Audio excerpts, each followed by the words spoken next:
বিশ্ববিদ্যালয়ের ছাত্র দলের নেতা কর্মী এবং কিছু সংখ্যক শিক্ষার্থীর সঙ্গে আমি সরাসরি কথা বলেছি। ঢাকা বিশ্ববিদ্যালয়ের আবাসন সংকট নিরসনে আবাসিক হলগুলোতে বসবাস এবং খাবারের মান বাড়ানো অত্যন্ত জরুরি। এ ব্যাপারে আমি শিক্ষার্থীদের সঙ্গে কথা বলে হলগুলোতে বিদ্যমান সমস্যা এবং সমাধানের একটি লিখিত প্রস্তাবনা বিএনপির কাছে উপস্থাপনের জন্য ঢাকা বিশ্ববিদ্যালয়ের ছাত্র দলের নেতাদেরকে কর্মীদেরকে আমি আহ্বান জানাই। একইভাবে দেশের অন্য বিশ্ববিদ্যালয়গুলোর শিক্ষার্থীদের সঙ্গে কথা বলে সেই সব বিশ্ববিদ্যালয় সমস্যা এবং সম্ভাবনা নিয়ে সুপারিশ রিপোর্ট তৈরি করার জন্য ইতিমধ্যেই বিএনপির পক্ষ থেকে ছাত্র দলের সংশ্লিষ্ট নেতৃত্বকে নির্দেশনা দেওয়া হয়েছে। সারা দেশের শিক্ষার্থী, জাতীয়তাবাদী ছাত্র দলের নেতা কর্মী এবং তরুণ তরুণের ভাই বোনেরা, তো তোমাদের এই সমাবেশে এবং তোমাদের মাধ্যমে সারা দেশের শিক্ষার্থী এবং তরুণ প্রজন্মের সামনে বিএনপির লিখিত কয়েকটি প্ল্যান প্রোগ্রাম তুলে ধরার অবশ্যই একটি উদ্দেশ্য রয়েছে। কি সেই উদ্দেশ্য, কি সেই লক্ষ্য? সেটি হল আমাদের প্রত্যেকেরই মা রয়েছে।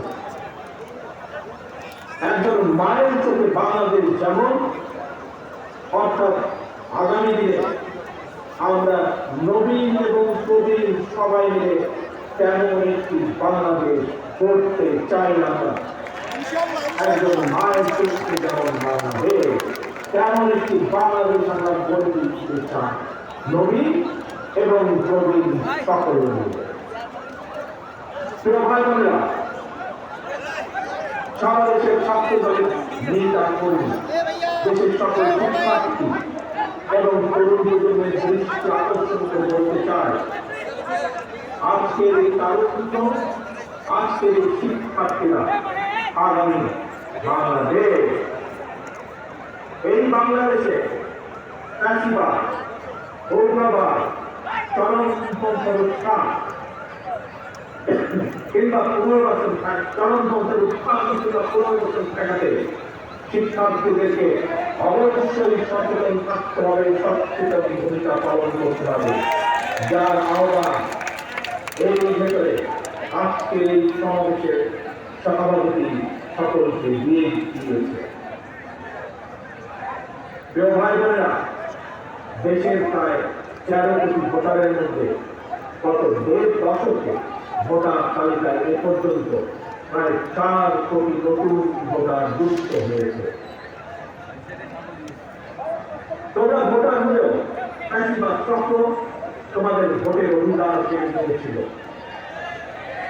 আসন্ন জাতীয় নির্বাচন সামনে এবং এই আসন্ন জাতীয় নির্বাচনে তোমাদের হারানো ভোটের অধিকার পুনঃপ্রতিষ্ঠা এক বিরাট সুযোগ তৈরি হয়েছে। এই সুযোগকে কাজে লাগিয়ে স্বাবলম্বী বাংলাদেশ করার লক্ষ্যে গৃহীত পরিকল্পনা বাস্তবায়ন করার জন্য পলাতক স্বৈরাচারের শাসন হলে গত 1.5 দশকে ভোট প্রয়োগে অধিকার বঞ্চিত 3.5 কোটি ভোটার সহ সবার সমর্থন এবং সহযোগিতা চায়। আজকের এই সমাবেশে উপস্থিত ছাত্র দলের নেতা কর্মী এবং প্রিয় শিক্ষার্থী ভাই বোনদের মাধ্যমে সারা দেশে সকল শিক্ষার্থী এবং তরুণ প্রজন্মের কাছে আজ আমার একটি আহ্বান থাকবে। সামনে উপস্থিত শিক্ষার্থী প্রিয় ভাই বোনেরা, ছাত্র দলের প্রিয় ভাই বোনেরা, বার্তা 24 এর মাধ্যমে বলতে পারবেন, একটু বলতে পারবেন বার্তা 24 আমার এই আহ্বানের কথা ছড়িয়ে দেওয়া তোমাদের সকল শিক্ষার্থী সারা সম্পূর্ণ বাংলাদেশে ছড়িয়ে ছিটিয়ে থাকা আপনি আরেকজনকে বলেন ওরকম করতে করতে সামনে যান। সকল আগামী বাংলাদেশ ভবিষ্যৎ প্রজন্মের কাছে যারা নতুন ভোটার তাদের সকলের কাছে আমার এই আহ্বান ছড়িয়ে দিতে পারবে, ছড়িয়ে দিতে পারবে, আমার আহ্বান ছড়িয়ে দিতে।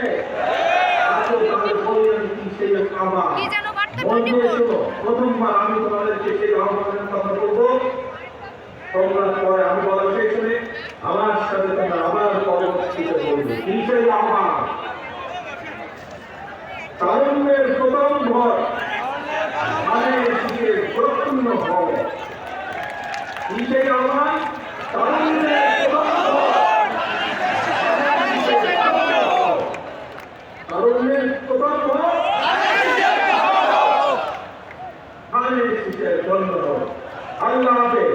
আসো আমরা আজকে প্রতিজ্ঞাবদ্ধ হই ভবিষ্যৎ বাংলাদেশ সঙ্গে শান্তি বাংলাদেশ গড়ার জন্য যা যা প্রয়োজন নিজেদেরকে যোগ্য করার জন্য যা যা প্রয়োজন তোমরা সকলে গ্রহণ করবে। এই হচ্ছে আজকের প্রতিজ্ঞা। আজকের প্রতিজ্ঞা হোক তারুণ্যের প্রথম ভোট, তারুণ্যের প্রথম ভোট। আল্লাহ হাফেজ।